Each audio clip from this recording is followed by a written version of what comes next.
Hello friend, welcome to Samriddhi classes. Friends, आज के इस वीडियो में हम लोग देखेंगे पेरिफेरली एक्टिंग मसल रिलैक्सेंट का एक्शन।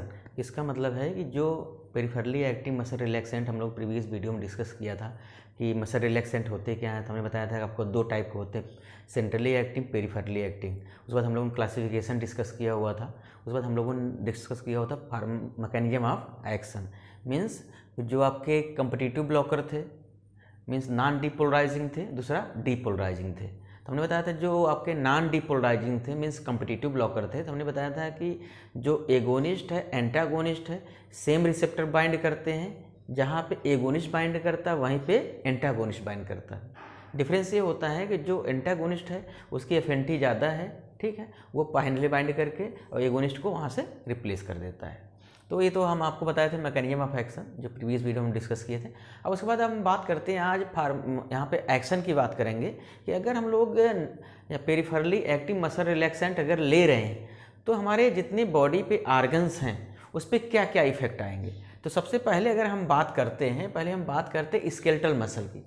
तो स्केलेटल मसल की बात करेंगे तो सबसे पहला चीज़ है कि जो भी हम यहाँ पे न्यूरोमस्कुलर ब्लॉकर दे रहे हैं, पेरिफेरली देते हैं, वो क्या है कि वो ओरली एब्जॉर्ब नहीं है क्योंकि क्वाटरनरी अमोनियम कंपाउंड है।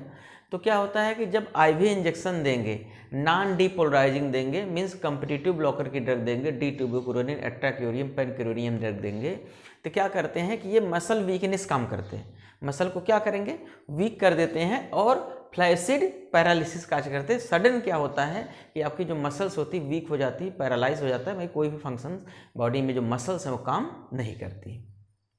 अगर बात करें हम डीपोलराइजिंग एजेंट मैकेनिज्म हमने बताई थी आपको, जैसे एग्जाम्पल है सक्सिनाइल कोलिन SCH बताया था, जो क्या करती हैं, एक बार रिसेप्टर बाइंड हो जाती हैं, डिसोसिएशन नहीं होता, तो वहाँ पे स्टाइल कोलिन बाइंड नहीं करती है, तो वहाँ पे मसल कंट्रैक्शन नहीं होता है। तो हमने आपको बताया था कि जब डीपोलराइजिंग एजेंट काम करेगा, मीन्स वहाँ पे बाइंड करेगा, तो थोड़ी देर के लिए क्या करता है कि मसल को कंट्रैक्ट करता है, थोड़ी देर के लिए मसल को कंट्रैक्ट करता है, लेकिन जितना हमें मसल कंट्रैक्शन प्रॉपर चाहिए उतना नहीं होता, केवल थोड़ी देर के लिए होता है। उसे बोलते हैं फ्यू सेकंड फैसिकुलेशन बोलते हैं। उसके बाद क्या होता है, जब फैसिकुलेशन हो जाता है कुछ देर बाद क्या होता है कि आपकी फ्लैसिड पैरालिसिस हो जाएगी। इसका मतलब मसल्स आपकी क्या हो जाएंगी, रिलैक्स हो जाएंगी। ये तो हो गया आपका स्केलेटल मसल पे। अगर हम बात करें ऑटोनॉमिक गैंग्लिया पे, तो आप समझिएगा कि जो ऑटोनॉमिक गैंग्लिया है उस पे होता है NN रिसेप्टर। स्केलेटल मसल पे NM रिसेप्टर होता है, ऑटोनॉमिक गैंग्लिया पे NN रिसेप्टर्स होते हैं। तो जब NN रिसेप्टर है वहाँ पे क्या होगा, यहाँ पे ब्लॉकर्स काम कर रहे हैं, तो क्या करेंगे, जो ऑटोनॉमिक गैंग्लिया है उसको भी क्या करेंगे, ब्लॉक कर देंगे। इसका मतलब है कि जो सीधे समझिए कि स्टाइल कोलिन 2 रिसेप्टर बाइंड करता था, वो भी किसके, ligand gated ion channel through NN और NM, वो तो एगोनिस्ट हो गया। अब इसका मतलब है कि जो एंटागोनिस्ट हम ले रहे हैं वो भी क्या करेगा, NN और NM रिसेप्टर बाइंड कर रहा है। तो अगर ऑटोनॉमिक गैंग्लिया की बात करें स्केलेटल मसल पे, तो उसने मसल वीकनेस दे दिया, फ्लैसिड पैरालिसिस हो गई। लेकिन अगर NN रिसेप्टर की बात करें ऑटोनॉमिक गैंग्लिया की, तो यहाँ पे क्या करेगा कि गैंग्लिया को ब्लॉकेज कर देगा। अब हम बात करते हैं हिस्टामिन रिलीज की। तो जो आपकी डी ट्यूबोक्लोरिन है, DTC है, वो क्या करता है कि मास्ट सेल से हिस्टामिन को रिलीज करता है। मास्ट सेल से हिस्टामिन तो रिलीज हुआ, लेकिन एक काम ये कि नहीं करता है, जो इम्यून सिस्टम को ये क्या करेगा, अफेक्ट करे। मीन्स इम्यून सिस्टम पे इस पर कोई रोल नहीं है, केवल बस इतना काम करता है कि मास्ट सेल से हिस्टामिन को रिलीज करा देता है। अब उसके बाद नेक्स्ट आता है कार्डियोवास्कुलर सिस्टम। अब कार्डियोवास्कुलर सिस्टम की अगर बात करें तो आपका जो DTC है, मीन डी ट्यूबोक्लोरिन है, वो सिग्निफिकेंट क्या करता है, BP को कम कर देता है। अब सिग्निफिकेंटली BP को कम कैसे करता है, वो आपका है एक गैंग्लियानिक ब्लॉकिंग के थ्रू करता है, दूसरा हिस्टामिन रिलीज करता है। तो हमने बताया था, जब हिस्टामिन हमने डिस्कस किया था, हमने बताया था हिस्टामिन क्या करता है, वैसोडाइलेशन करता है। तो यहाँ पे पहला काम हो गया कि हिस्टामिन रिलीज हुआ, वैसोडाइलेशन हो गया, दूसरा गैंग्लियानिक ब्लॉकेड हो गया। दोनों इफेक्ट की वजह से हमारी जो BP है वो क्या हो जाएगा, ऑटोमेटिकली कम हो जाएगी। Next is nervous system. D tubocurarine क्या है कि क्वाटरनरी अमोनियम कंपाउंड है।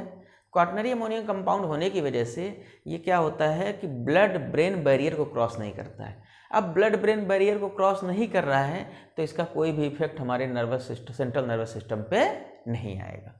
अब हम बात करते हैं फार्माकोकाइनेटिक की। अगर हम बात करें फार्माकोकाइनेटिक की बात करें तो क्या है कि हमने बताया कि ये क्वाटरनरी अमोनियम कंपाउंड है, तो ये क्या है, ओरली एब्जॉर्ब नहीं है। अब ओरली एब्जॉर्ब नहीं है तो इसलिए जो मसल रिलैक्सेंट है D-ट्यूबोकुरेनिन पेनिकुरेनियम, ये क्या करते हैं, इसको हम लोग IV या IM रूट से बॉडी में इंजेक्ट करते हैं। अब आता है इसके 2-3 ड्रग इंट्रैक्शन है जो आपको याद रखने हैं, जो एग्जाम में पूछा जाता है। वो हमने आपको बताया पहला चीज़ है थायोपेंटोल सोडियम, खूब याद रख रखिएगा इसको कि GPAT या जब भी नाइपर की एग्ज़ाम देंगे आप, एग्जिट एग्ज़ाम देंगे तो वहाँ पूछा जाता है। जैसे देखिए थायोपेंटोल सोडियम और SCH mean succinylcholine, thiopental sodium succinylcholine को सेम सिरिंज में मिक्स नहीं किया जाता है। क्यों नहीं किया जाता है? अगर दोनों को सेम सिरिंज में मिक्स कर देंगे तो क्या करते हैं, रिएक्ट केमिकली, ठीक है। तो क्या करते हैं कि ये केमिकली रिएक्ट कर जाते हैं, इसलिए थायोपेंटोल सोडियम और सक्सिनाइल कोलिन को सेम सिरिंज में मिक्स नहीं किया जाता। दूसरा चीज़ देखिए जनरल एनास्थेटिक।